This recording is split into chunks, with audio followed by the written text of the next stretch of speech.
آپ نے دیکھا ہوگا ہمارے ہاں جو نعت خواں حضرات ہیں یا علماء حضرات ہیں، ان کی زندگیاں بڑی خوبصورت ہوتی ہیں، ان کے چہرے حشاش بشاش، چہروں پہ نورانیت ہوتی ہے، اور کسی قسم کی ان کو کسی کی محتاجی نہیں ہوتی۔ پیر نصیر الدین شاہ صاحب کا ایک بڑا عظیم شعر ہے، وہ مجھے یاد آیا، کیوں نصیر اہل دنیا پہ رکھے نظر، کیوں نصیر اہل دنیا پہ رکھے نظر، ہم کو ہے دینے والا ہمارا نبی، ہم کو ہے دینے والا ہمارا نبی۔ جنہوں نے صحیح معنوں میں حضور کی مدح سرائی کی ہے، اللہ نے پھر انہیں کسی کا محتاج نہیں رہنے دیا۔ جانتے ہیں کیوں؟ وہ کسی نے کہا تھا، کئی پشتوں سے غلامی کا یہ رشتہ ہے بحال، یہیں طفلی و جوانی کے گزارے ماہ و سال، اب بڑھاپے میں خدا را ہمیں اپنے در سے نہ ٹال، تیرے ٹکڑوں پہ پلے غیر کی ٹھوکر پہ نہ ڈال، جھڑکیاں کھائیں کہاں چھوڑ کے صدقہ تیرا۔ وہ لوگ کسی کے محتاج نہیں ہوئے جنہوں نے حضور کی ولادت کا ذکر کیا ہے، چرچے کیے ہیں۔ اس کی وجہ کیا ہے کہ انہیں حضور کی دعا کا فیض مل رہا ہے۔ حضرت عباس 30,000 صحابہ کے مجمع میں حضور کی موجودگی میں حضور کی ولادت باسعادت کو بیان کر رہے ہیں، حضور دعائیں دے رہے ہیں۔ یہ میلاد نہیں ہو رہا تو اور کیا ہو رہا ہے؟ ہمارے ہاں جب جلوس نکالا جاتا ہے یا محافل میلاد ہوتی ہیں تو وہاں پہ کیا ہوتا ہے؟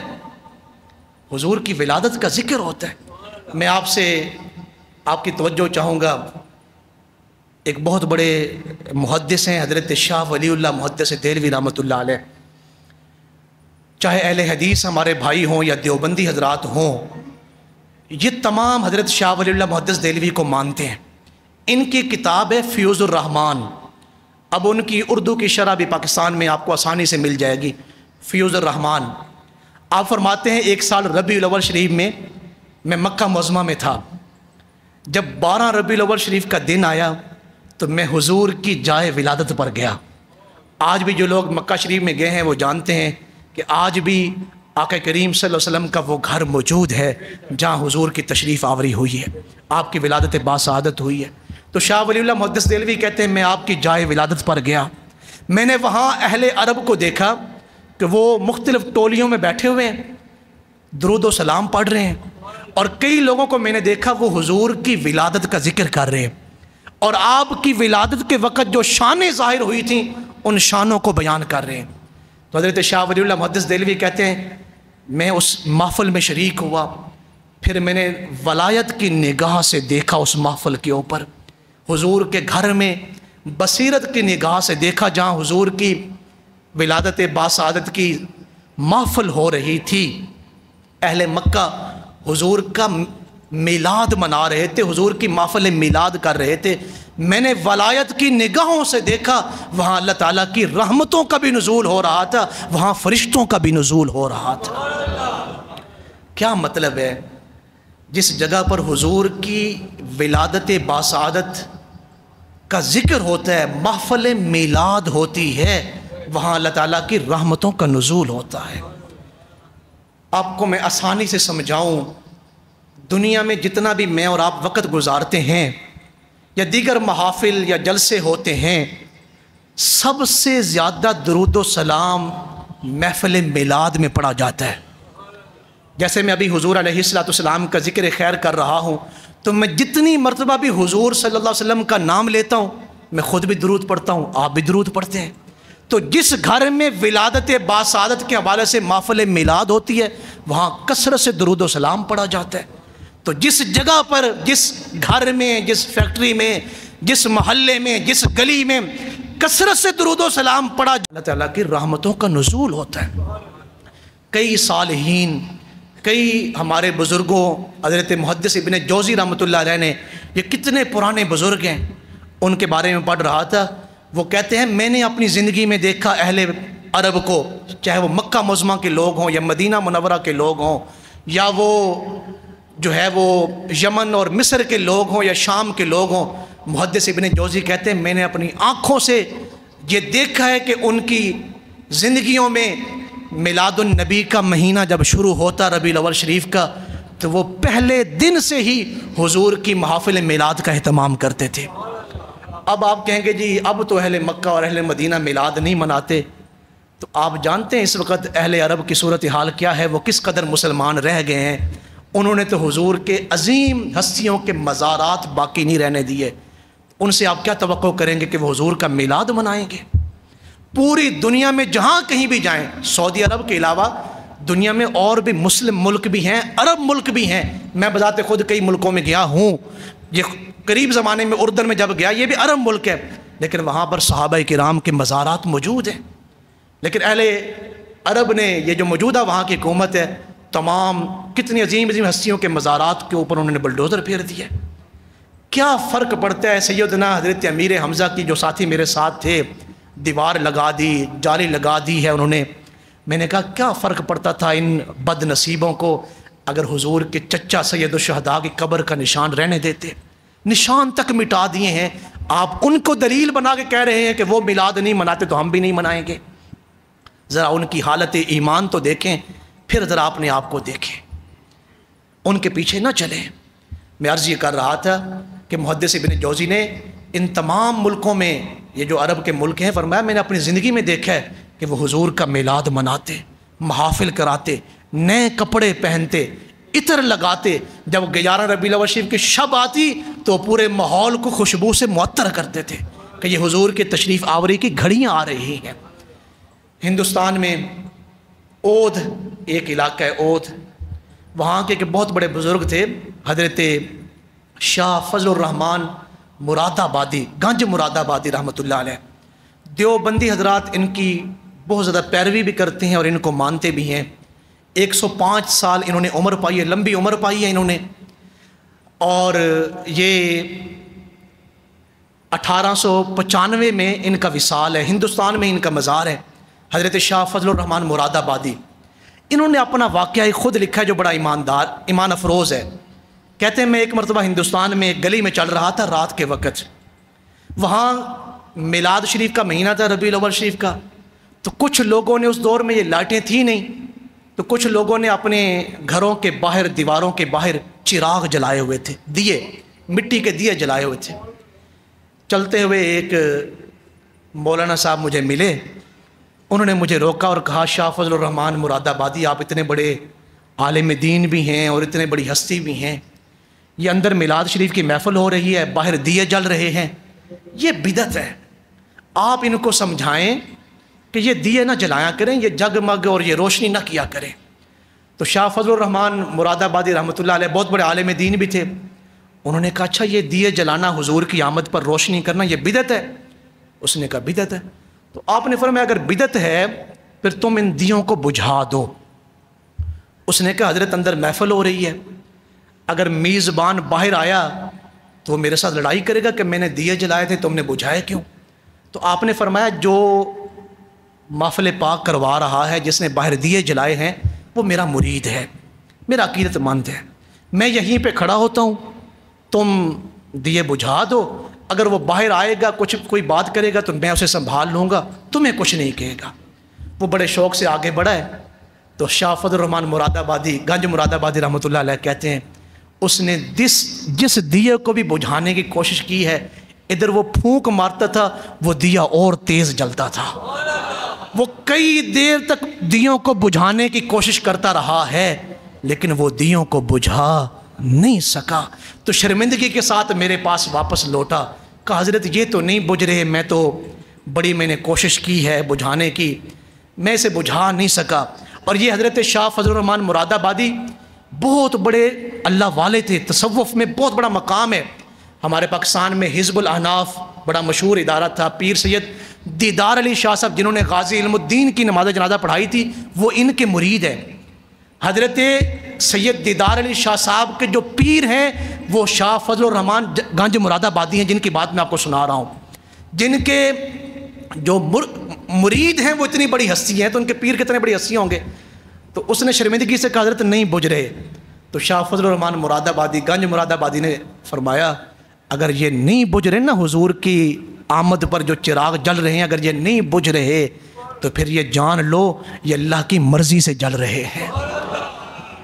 ہمارے پاکستان میں لوگوں کے گھروں سے لائٹیں اتارنے کے لیے کون سی کوششیں نہیں ہوئی ربیع الاول شریف میں، ہر طریقے سے سازشیں نہیں ہوئی کہ یہ تم اتنی فضول خرچی کرتے ہو، اتنی لائٹیں لگاتے ہو۔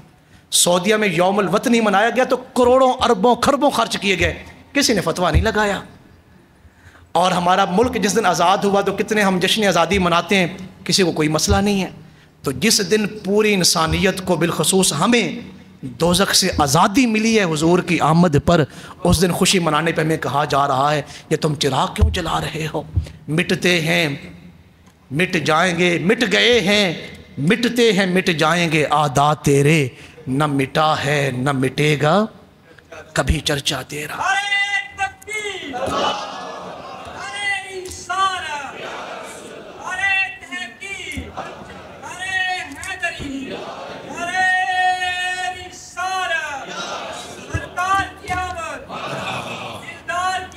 مرحبا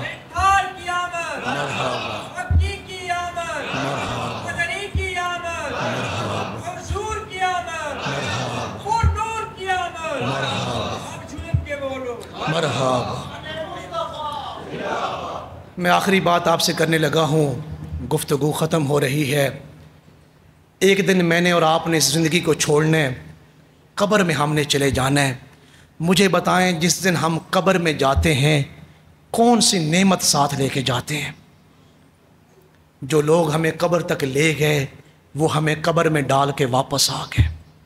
ہماری کوٹھیاں پیچھے رہ گئیں، ہمارے مہنگے بیڈ روم پیچھے رہ گئے، ایئر کنڈیشن کمرے ہمارے پیچھے رہ گئے، ہمارا بیلنس اور ہماری فیکٹریاں پیچھے رہ گئیں۔ دنیا کی ساری نعمتیں جب ہم قبر میں پہنچے ہیں کسی نعمت نے ہمیں فائدہ نہیں دیا، سب نعمتیں پیچھے رہ گئیں۔ جگہ جی لگانے کی دنیا نہیں ہے، یہ عبرت کی جا ہے تماشا نہیں ہے۔ جہاں میں ہے عبرت کے ہر سو نمونے، تجھ کو اندھا کیا ہے رنگ و بو نے۔ ذرا غور سے کبھی دیکھا ہے تو نے، کبھی غور سے بھی دیکھا ہے تو نے، جو محل آباد تھے ہیں وہ اب سونے۔ جگہ جی لگانے کی دنیا نہیں ہے، ہمیں چارپائی نہ مل سکی، جو کپڑے ہم نے پہنے تھے وہ ہمارے وارثوں نے اتار لیے، جو مہنگی گھڑی ہمارے ہاتھوں پر تھی وہ بھی اتار لی گئی، ہمارے جیب میں جو پرس تھا اور پیسے تھے وہ بھی نکال لیے گئے، ہمیں ایک مخصوص کپڑے میں قبر میں ڈال کے آ گئے۔ تو قبر میں دنیا کی کون سی نعمت کام آئے گی؟ کوئی نعمت کام نہیں آئے گی۔ قبر میں کون کام آئے گا؟ امام الانبیاء تشریف لائیں گے۔ اگر آپ نے دنیا میں کہا کہ مجھے حضور کے آنے کی خوشی کوئی نہیں، تو کس منہ سے حضور کا سامنا کریں گے؟ میں ایک حدیث مبارکہ آپ کو سناؤں، پڑھ کے میں بڑا حیران ہوا، اور اللہ کی قسم ہے میرے سامنے قرآن مجید ہے، میں باوضو بیٹھا ہوں۔ میں نے پہلے بھی یہ کئی مرتبہ حدیث مبارکہ پڑھی تھی، لیکن بعض دفعہ جب عطا ہوتی ہے تو پھر پتہ چلتا ہے، تو بہت زیادہ میں روتا رہا اس حدیث مبارکہ کو پڑھ کے۔ ہم اذان کے بعد ایک دعا پڑھتے ہیں، اس میں حضور کے ایک عظیم مقام کا ذکر کرتے ہیں، وَابْعَثْهُ مَقَامًا مَحْمُودًا الَّذِي وَعَدتَّ۔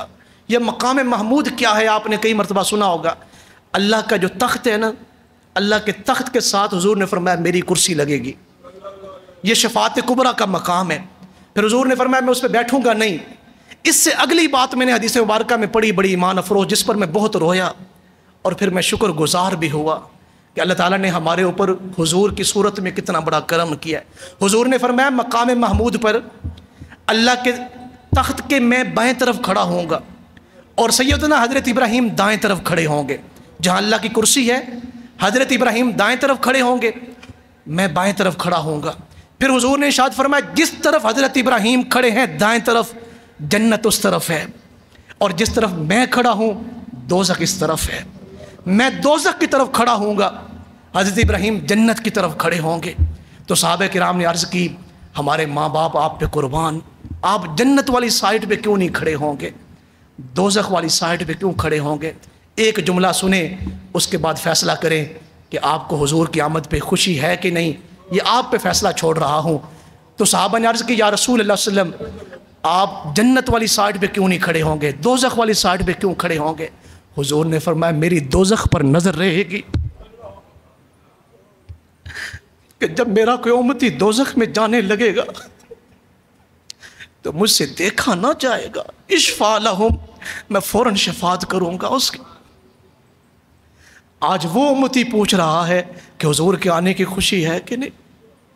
وہ نبیوں میں رحمت لقب پانے والے، مرادیں غریبوں کی بھر لانے والے، وہ اپنے پرائے کا غم کھانے والے، مصیبت میں غم کے ماروں کے کام آنے والے۔ تیری نسبت نے، اگر تیری نسبت نے سنوارا ہے تو یہ انداز حیات ہے۔ اگر ہمیں آپ نصیب نہ ہوتے تو ہم سگے دنیا ہوتے۔ شاعر نے کہا اگر حضور ہمیں آپ نہ ملتے تو دنیا کے کتوں سے بھی ہماری بدتر حالت ہوتی۔ تو یہ مقام شکر ہے۔ یہ جو کہتے ہیں نا جھنڈیاں لگانا اور یہ لائٹیں، یہ تو صحابہ نے، اس دور میں یہ چیزیں تھی ہی نہیں بھائی، اس دور میں یہ چیزیں کہاں تھیں؟